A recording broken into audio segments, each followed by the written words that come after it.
महर्षि घेरण्य ने उज्जयी प्राणायाम के संदर्भ में परिचर्चा करते हुए कहा,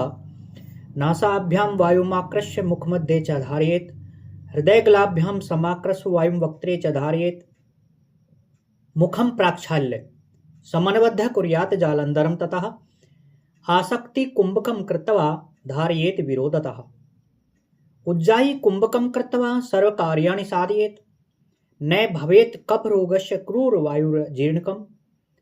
आमवातः क्षयः कासो ज्वरः प्लीहा न विद्यते, जरा मृत्यु विनाशाय च उज्जायीं साधये नरः। महर्षि पतंजलि भी उदान प्राण के जय के संदर्भ में परिचर्चा करते हुए कहते हैं,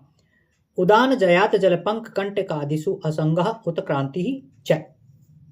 यानी कि जो गुरुत्वाकर्षण का जो सिद्धांत है, उस सिद्धांत को यदि पार करने की स्थिति लाता है तो उदान प्राण के माध्यम से वो संभव है। प्राण अपान व्यान समान उदान, ये जो उदान प्राण है, इस प्राणायाम के अधिक प्रैक्टिस से तत्प्रतिषेधार्थम एक तत्व अभ्यास है, सेतु दीर्घकाल निरंतर सत्कार आसेवितो दृढ़ भूमि ही। तो इस तरह से उज्जयी प्राणायाम की जो महर्षि घेरण्य ने परिचर्चा की है उज्जयी प्राणायाम की, तो उसमें हिंदी में जब हम बात करते हैं, सारा कंक्लूजन निकालते हैं सभी आचार्यों का, तो उसमें यह आता है कि जो साल भर सर्दी जुकाम खांसी से पीड़ित रहते हैं, जिनको थायराइड, स्नोरिंग, स्लीप एपनिया, हृदय रोग, अस्थमा, फुफ्फुस विकार, कंठ रोग, टॉन्सिल्स, अनिद्रा, मानसिक तनाव और रक्तचाप, अजीर्ण, आमवात, जलोदर, क्षय, ज्वर, प्लीहा आदि,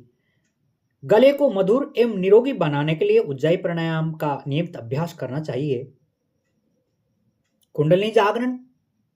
अजपा जप ध्यान हेतु उत्तम प्राणायाम है। बच्चों का हकलाना तुतलाना भी इससे ठीक होता है। रोग प्रतिरोधक क्षमता बढ़ती है तथा एलर्जी की परिसमाप्ति होती है। उज्जयी प्राणायाम के साथ में इन सब जब हम इन करते हैं तो ये उज्जयी प्राणायाम के साथ में हमको कुछ आसनाज का पुट भी साथ में रखना होता है, जैसे कि सूर्य नमस्कार, चक्रासन, हलासन, सर्वांगासन, सुप्त वज्रासन, जालंधर बंद का प्रयोग, हो सके तो शीर्षासन, शवासन, गर्दन के सूक्ष्म व्यायाम, सिंहासन, और जिव्या को बाहर निकाल के ABCD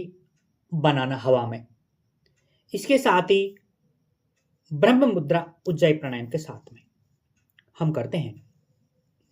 तो 100% कम समय में सकारात्मक परिणाम प्राप्त होता है। इसलिए उज्जयी प्राणायाम की हम जितनी प्रशंसा अभिशंसा करते हैं उतना कम है। और प्राणायामों के अंदर सर्वोपरि प्राणायाम उज्जयी प्राणायाम, जो कि महर्षि घेरण्य ने इसको एक्सप्लेन किया है, और उदान प्राण की जागृति में सहयोगी प्राणायाम उज्जयी प्राणायाम है। इसलिए हमें उज्जयी प्राणायाम का अभ्यास तन को और मन को स्वस्थ रखने के लिए, फिजियोलॉजिकल और साइकोलॉजिकल स्ट्रेस को दूर करने के लिए, और पैरासिम्पैथेटिक सिंपैथेटिक नर्वस सिस्टम को ठीक रखने के लिए, हमारा लॉजिकल और इमोशनल ब्रेन को बैलेंस में बनाने के लिए उज्जयी प्राणायाम का नियमित अभ्यास करना चाहिए।